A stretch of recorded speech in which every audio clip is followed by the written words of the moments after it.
Hello everyone, Bill Spangler Dunning again, just giving you a snapshot of what's going on in the region.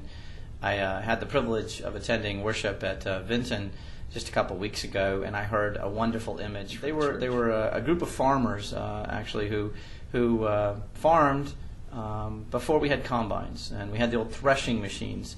But threshing machines were too expensive for any one farmer to own, so people would go together and buy these threshing machines and then form circles or teams or families of farms together.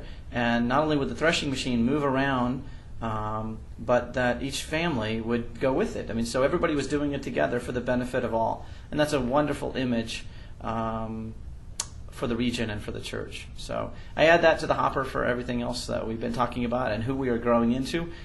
We might be like a threshing ring where we all have a share in this ring. I do want to let you know that there are lots of things going on in the region in the next couple of months. We've had a couple events going on. We just recently, this last weekend, I know there was a pastor's class down at Norwalk, and churches came together to teach a pastor's class. So I want to lift that up, even though it's already happened. It's a great way of being disciples together. Coming up, the Des Moines area youth groups are going to get together and go climbing together. Climbing is the tool, but getting together is the goal. Out of that comes new ministry and relationships. A few other things going on. I do know that the Cairo retreat and the junior retreat, last weekend in April for the junior retreat, first weekend in May for the Cairo retreat, are important things to send your kids to, encourage them to go, because their energy comes back to your congregation and helps the local congregation. So it's a win-win.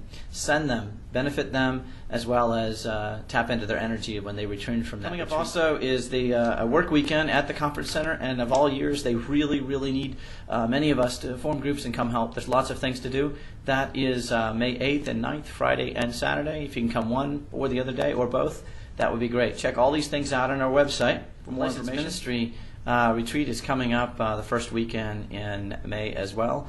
But this retreat is on disciple history and polity, and I want to encourage everybody in that program to sign up for that as soon as possible. Interim Ministers Retreat will be coming up, and that's on May 28th and 29th. Please consider going to that, even if you aren't an interim minister. It's going to be a wonderful, wonderful retreat. You can see more information on the keynoter, as well as more information about how to register on our Clergy Women's Retreat coming up on April 19th through the 21st.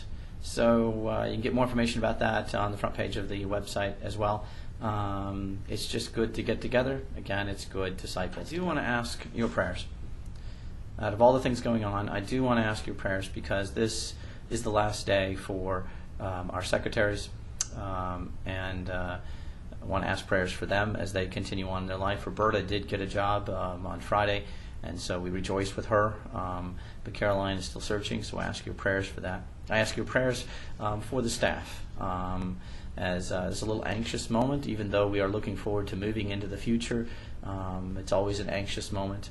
And I ask for your prayers for all of us together, that we listen to God and find our way into something new that God is calling. I want to add a blessing to all of you this week as we move into Holy Week, that the ministry that you do where you are makes a difference to individuals and even changes the world just a little bit. Blessings upon you. Until next time.